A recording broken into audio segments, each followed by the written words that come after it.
Bonjour à toutes et à tous, c'est parti pour une nouvelle vidéo, cette fois-ci sur la Sony PSP, la PlayStation Portable, qui devait à la base en fait concurrencer la Game Boy Advance en apportant des capacités 3D innovantes, dignes en fait parfois d'une PlayStation 1, voire limite parfois d'une PlayStation 2. Mais malheureusement, la PSP est sortie un mois après la Nintendo DS, qui elle aussi apportait des capacités 3D, et surtout aussi en fait un nouveau système de mouvement avec le stylet et un nouveau système de contrôle. Mais ça n'empêchera pas Sony de sortir la PSP et surtout de la vendre comme des petits pains, surtout auprès des joueurs invétérés de produits PlayStation.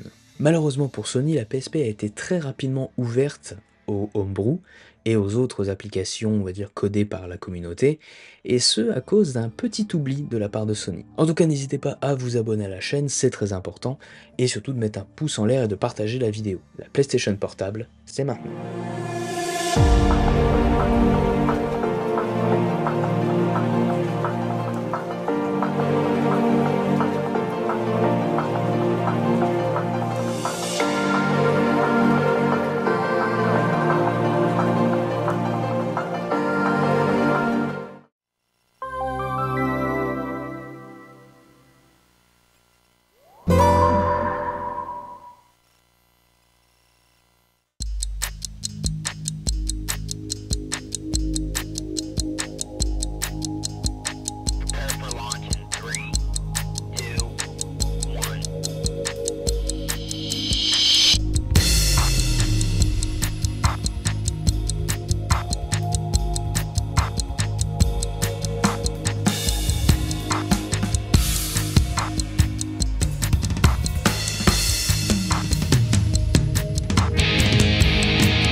La PSP est sortie en 2004 au Japon et en 2005 en France. C'est la première console portable de Sony, très connue à cette époque avec le succès interplanétaire de la PlayStation 2. On en a d'ailleurs parlé sur cette chaîne. La PSP fera également découvrir la toute première version du XMB, ou Cross Media Bar, cette interface qui sera reprise dans la PlayStation 3 quelques années plus tard. Alors oui, le XMB existait déjà avec la PSX, mais cette console n'est sortie qu'au Japon et n'était qu'en son sein qu'une PS2 avec un module multimédia. Bref, malgré s'être heurtée de plein fouet à la Nintendo DS, la PSP s'est vendue à 76,3 millions d'exemplaires, ce qui fait un score très honorable avant d'être remplacée par la PS Vita fin 2011. Il y a eu plusieurs versions de PSP. La première est la modèle 1000, nommée la Fat Model, sortie en 2004 au Japon et en 2005 en Europe. La deuxième, le modèle 2000, moins lourde, nommée la Slim, sortie en 2007. Un troisième modèle, le modèle 3000, nommé la Slim and Light, sortie en 2008. Et enfin, la PSP Go, sortie en 2009, qui ajoutera un écran coulissant au détriment du lecteur UMD. D'ailleurs, en parlant d'UMD, Sony a créé un format de disque spécifique pour la PSP, le Universal Media Disc ou UMD. C'était un disque au format mini DVD, comme la GameCube, avec une coque protectrice en plastique ressemblant un peu à un mini-disque de l'époque, aussi créé par Sony. Capable de contenir jusqu'à 1,8 Go de données, ces UMD étaient destinés aussi bien pour les jeux PSP, mais également pour les films ou la musique qui auraient pu sortir au format UMD pour la PSP. Maintenant, si on regarde de plus près, la PSP certes n'offrait pas une révolution dans la manière de jouer, contrairement à la Nintendo DS avec son stylet. Mais c'était sa puissance qui était le plus mis en avant par rapport à sa concurrente. On retrouve en interne un SoC, nom de code Tachyon, qui contient plusieurs groupes d'opérations. Un groupe dit System, avec à l'intérieur un processeur MIPS R4000, nom de code Allegrex, presque le même que celui de la Nintendo 64 qui embarquait le R4300i, mais cette fois-ci pouvant tourner jusqu'à 333 MHz au lieu des 93 MHz sur la Nintendo 64. Ce SoC embarque également deux coprocesseurs pour les calculs arithmétiques plus complexes. un pour les calculs dits simples et l'autre pour les calculs vectoriels, donnant à la PSP une puissance très proche de celle d'une PlayStation, voire même d'une PlayStation 2 dans certains cas. Le moteur graphique est lui aussi intégré au groupe SoC avec 2 mégaoctets de mémoire vidéo. C'est cependant ce manque de mémoire vidéo qui fait que les textures de la PSP sont parfois en deçà des textures d'une PS2, qui elle avait 4 mégaoctets de mémoire vidéo. A vrai dire, avec un écran de 4,3 pouces et une résolution de 480 par 272, peu de gens pouvaient voir la différence. Et enfin, ce groupe dit système embarque également 16 kilooctets de mémoire statique ou SRAM. Le second groupe inclus dans le SoC est le Media Engine. Ce groupe a son propre processeur MIPS R4000 avec un décodeur AVC permettant le décodage de vidéos, aussi bien dans les jeux mais aussi dans les films proposés au format UMD. Et le Media Engine embarque également le hardware audio de la PSP avec simplement 2 channels PCM de 48 kHz 16 bits, ce qui est la base de la base en termes de restitution sonore en stéréo. Pour économiser en termes de hardware, Sony a donc décidé de tout mettre au niveau software, utilisant le R4000 avec un synthétiseur audio, capable de mixer jusqu'à 32 channels, et de les combiner pour les faire sortir dans les 2 channels audio de la PSP. Écoutez plutôt.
Évidemment, Sony voulait que la PSP soit une console multimédia, et donc de pouvoir lire aussi bien des images que de la musique directement sur sa console.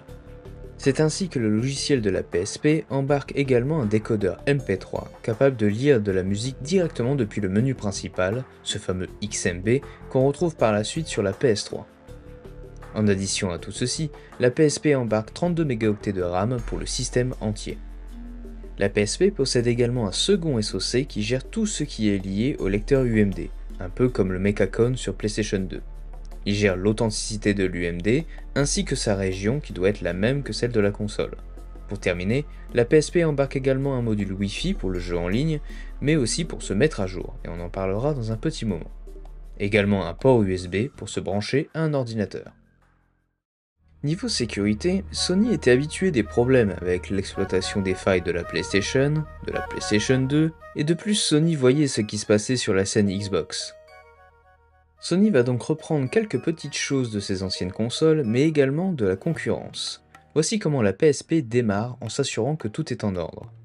Tout d'abord, le processeur démarre à une adresse spécifique, l'adresse X1FC00000, qui est l'adresse d'une banque mémoire appelée Pre-IPL. Cette mémoire contient un petit programme qui va scanner la NAND flash et la carte mémoire à la recherche d'un système d'exploitation. Mais pourquoi rechercher dans la carte mémoire, vous allez me dire? En fait, c'est un résidu du processus de programmation en usine. Les PSP dont la NAND flash est vide ou corrompue sont programmés via la carte mémoire dans un mode appelé Factory Service. Une fois que le programme a trouvé son OS, admettons dans la NAND flash de la console, il initialise le contrôleur et déchiffre le programme nommé IPL pour Initial Program Loader. En effet, l'IPL de la PSP est chiffré, un peu comme sur la Xbox, empêchant en principe la modification extérieure. L'IPL prend donc le relais, masque la mémoire contenant le code pré-IPL et initialise les diverses variables. Enfin, il décompresse le fichier main.bin qui contient en fait le reste de l'initialisation. Si tout est en ordre, la console démarre le fameux XMB ou Cross Media Bar. Comme vous l'avez vu, le processus de démarrage est assez complexe à attaquer, surtout que là, pas de puce dédiée qu'on peut pinguer à sa guise, comme sur la PS2 ou la Xbox. La vie trouve toujours un chemin. La PSP est sortie en 2004 au Japon et a fait tourner les têtes de bon nombre de personnes, dont un développeur du nom de Nem qui a commencé à jouer un peu avec sa PSP et le jeu Wipeout Pure. Nem a pensé pouvoir utiliser la même technique que sur Phantasy Star Online sur GameCube en redirigeant la fonction de téléchargement vers son ordinateur en modifiant le DNS de la console. Et ça a fonctionné. En changeant les DNS de la console vers un PC simulant le serveur officiel, en pointant l'adresse ingame.scea.com vers l'adresse d'un serveur, Wipeout affichait alors des pages HTML directement dans le jeu, le transformant au passage en vrai navigateur web. Bon, pas très pratique, mais c'est déjà ça. Et Nem a remarqué que le jeu ne vérifiait pas l'adresse qui était fournie. Il a donc réussi à faire pointer le navigateur vers le lecteur UMD, nommé disque 0, et découvre que l'exécutable d'un jeu PSP est nommé eboot.bin. Évidemment, avec cet accès, il était assez simple de récupérer le firmware de la PSP, et il a découvert que la PSP supportait aussi les fichiers .elf, comme sur la PS2.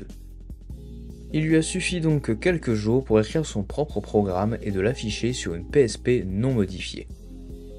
Mais vous allez me dire, comment c'est possible? La NAND est censée être chiffrée, non? Alors oui, mais non. C'est là le problème. La NAND de la version 1.0 de la PSP était déchiffrée et permettait l'utilisation de codes non signés. Sans doute un oubli de la part de Sony voulant sortir la PSP le plus vite possible pour sans doute couper l'herbe sous le pied de Nintendo avec sa Nintendo DS comme ils l'ont fait avec la PlayStation. Heureusement pour Sony, cette version 1.0 est sortie uniquement au Japon. Les consoles européennes et américaines auront la version 1.5 de la console. Pour ces consoles, une autre technique a été découverte. Cette technique est assez brute mais fonctionnait et consistait à changer de carte mémoire au lancement du jeu. Un bon retour de la méthode du swap, mais cette fois-ci pas du média en tant que tel, ceci serait forcément détecté par le contrôleur de l'UMD. Ayant passé les vérifications du XMB, la console exécutait n'importe quel fichier exécutable se trouvant sur la carte mémoire. Peu de temps après, une autre méthode fut trouvée par le hacker Killer X nommée la Cakes Exploit. Elle utilise une erreur dans l'utilisation de la fonction sprint en C, faisant que si deux dossiers ont le même nom, sauf que le second dossier possède un %, alors la console va traiter ces deux dossiers comme un seul et unique dossier. Donc vous pouvez mettre d'un côté l'exécutable et de l'autre les métadonnées. Évidemment, Sony sera rapide et poussera les mises à jour de sécurité 1.51 et 1.52, mais peu de monde se mettra à jour, continuant d'utiliser les firmware 1.0 japonais ou 1.5 européens et américains. Sony devait offrir de nouvelles fonctionnalités et sortira la version 2.0 de la PSP. Cette version offrira de nombreux avantages tels qu'un navigateur web directement intégré et le fameux lecteur de vidéos au format MP4 poussant les utilisateurs à se mettre à jour. Mais une fois la brèche ouverte, c'est très difficile de contenir les hackers. Certains programmeurs ont trouvé une nouvelle faille dans cette version 2.0 au niveau de l'album photo.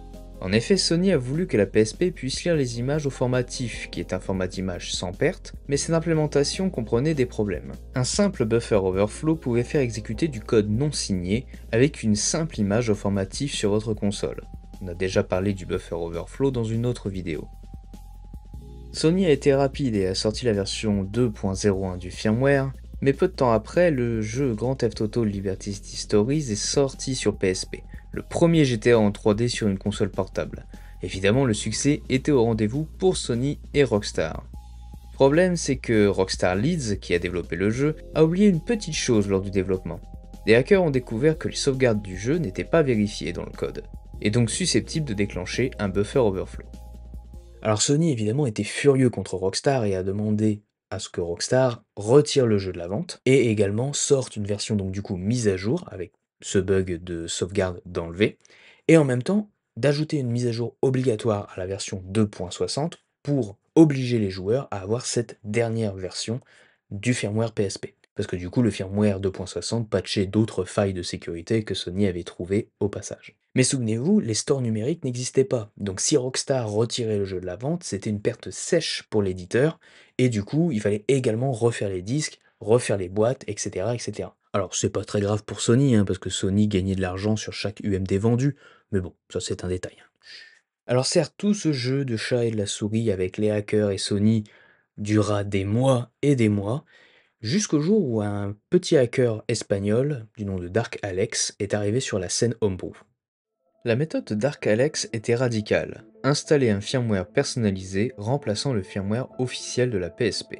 Ce firmware était donc ouvert au homebrew et compatible avec le dernier firmware officiel. Ainsi, les jeux qui demandaient le firmware 2.70 pour fonctionner détectaient que c'était la bonne version et se lançaient sans souci. Et d'un autre côté, le firmware personnalisé permettait de lancer les homebrew depuis le menu de la console, comme par exemple le portage de Doom, évidemment. Sa méthode fut officiellement utilisée depuis la version 2.71 jusqu'à la version 5.0 de la console. D'autres équipes ont pris le relais ensuite, jusqu'au jour où Dark Alex a disparu de la scène homebrew. Des rumeurs indiqueraient qu'il aurait été embauché par Sony pour travailler sur la sécurité de la PS3, mais ces rumeurs ont été démenties par Sony. Mais ce n'est pas rare que les hackers se fassent embaucher par les entreprises contre lesquelles ils ont, pour ainsi dire, combattu. Sony le fera d'ailleurs en embauchant George Hotz, GeoHotz, pour travailler à la sécurité de la PS3. D'ailleurs, en parlant de la PS3, cette débauche de moyens pour faire tourner les homebrew sur PSP n'a pas laissé Sony indifférent, et a contribué à l'ajout de Linux, nommé OtherOS, sur la PS3, pour offrir un moyen de développer ses propres programmes sur la console. Mais vous savez ce qui est arrivé à Sony quand Sony a décidé de supprimer cette fonction en 2010. Dernier petit point, il faut que je vous parle de la Pandora's Battery. Comme son nom l'indique, c'est une batterie de remplacement pour votre PSP. Bon, vous allez me dire, c'est juste une batterie, non? Alors en fait, oui, mais non. Sony a mis en place dans ses batteries une EEPROM, qui sert en fait de contrôleur de batterie, mais pas seulement. Cette EEPROM pouvait contenir du code qui serait lu par le Syscon, un contrôleur sur la carte mère qui gère les fonctions basiques de démarrage. Si le Syscon détectait que la batterie était une batterie de service, la console se mettait en factory mode et forçait la recherche d'un programme sur la carte mémoire.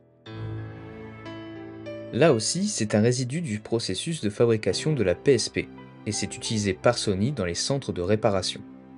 Depuis ce mode, vous pouviez installer n'importe quel firmware sur votre PSP, mais également la restaurer au cas où la console ne démarrait plus. Alors, où en sommes-nous aujourd'hui? Eh bien, la PSP est ouverte comme jamais, avec la dernière révision du firmware custom, le Pro Firmware, qui est lui open source, développé par la communauté, facile à installer et qui fonctionne aussi bien sur les PSP 1000, donc le premier modèle, que sur les PSP 3000 ou même sur la PSP Go, que j'ai hésité à acheter d'ailleurs. Et dire que tout ça est parti d'un simple programme Hello World et aussi de Sony qui a oublié de verrouiller la NAND quand la console est sortie en magasin. Alors on n'a pas trop parlé aussi du piratage des jeux sur PSP, parce que comme je l'expliquais dans une autre vidéo, il y a plusieurs équipes de hackers qui se partagent le gâteau des consoles. Là, c'était plus l'équipe homebrew, en fait, plutôt que l'équipe, du coup, Linux ou l'équipe, qui pirate les jeux. Là, c'est plutôt l'équipe homebrew qui était à la manœuvre. On va dire que l'équipe, Linux était tranquille avec la PS3 et OtherOS, et l'équipe piratage de jeux était plus sur la DS et sur la Xbox 360, qui sont beaucoup plus simples à pirater pour le tout venant. La DS avec la R4 et la 360 avec le firmware hack du lecteur de DVD. Du coup, le ripage des jeux PSP s'est fait bien plus tard, notamment quand les émulateurs sont arrivés sur PC, comme PPSSPP. Ça s'est fait donc du coup simplement avec un programme, un homebrew du coup, un programme qui était sur la PSP et qui récupérait le contenu de l'UMD. En tout cas, c'est tout pour aujourd'hui, j'espère que cette vidéo vous aura plu. Alors oui, cette vidéo était un peu plus compacte que les autres, notamment parce qu'en fait, au niveau de la PSP, c'est pas qu'il y a pas grand chose à dire, c'est que tout s'est fait dans les premiers moments de la PSP, et dès que les custom firmware sont apparus, et par extension aussi la Pandora's Battery qui permettait d'installer n'importe quel firmware sur la PSP. À partir de ce moment-là, Sony a un peu déposé les armes, surtout que derrière, il y a eu le bad move de Sony avec la PS3. Donc Sony était un petit peu plus concentré sur la PS3 et sur la recrudescence du hack de la PS3, plutôt que sur la PSP. Il aura fallu en fait attendre quasiment un an avant que Sony baisse les armes et se dise que ça y est, la PSP est ouverte, on va se focaliser sur la PS3, on va se focaliser sur les prochaines consoles, notamment la PS Vita qui est arrivée après, pour essayer de sécuriser tout ça parce que la PSP c'est fini, autant abandonner. En tout cas, n'hésitez pas à mettre un pouce en l'air si vous avez aimé cette vidéo et à la partager, c'est très important. Nous, on se retrouve donc du coup pour d'autres vidéos. J'aimerais bien faire donc du coup les bornes d'arcade CPS1 et CPS2. Vous me dites ce que vous en pensez. Et j'aimerais peut-être pour la fin d'année, parce que je sais pas si j'aurai le temps de refaire une vidéo, de faire en fait un avocat du diable sur un autre sujet. Donc dites-moi si vous voulez voir aussi d'autres épisodes d'Avocat du diable qui sont plus courts, mais là ça serait vraiment sur un autre sujet que les consoles et peut-être même que l'informatique. Ça serait toujours un petit peu dans le même microcosme, on va dire, scientifique, mais d'avoir en fait un avocat du diable sur des sujets autres que l'informatique et les consoles, parce qu'il y a d'autres sujets qui m'intéressent. Donc dites-moi si ça vous plaît en commentaire, et peut-être qu'on sortira donc du coup une vidéo d'Avocat du diable. Peut-être pour fin décembre, pour Noël ça serait rigolo, on verra. En tout cas, passez une agréable journée ou une agréable soirée, ça dépendra quand c'est que vous regardez cette vidéo, et moi je vous dis à très bientôt. Ciao!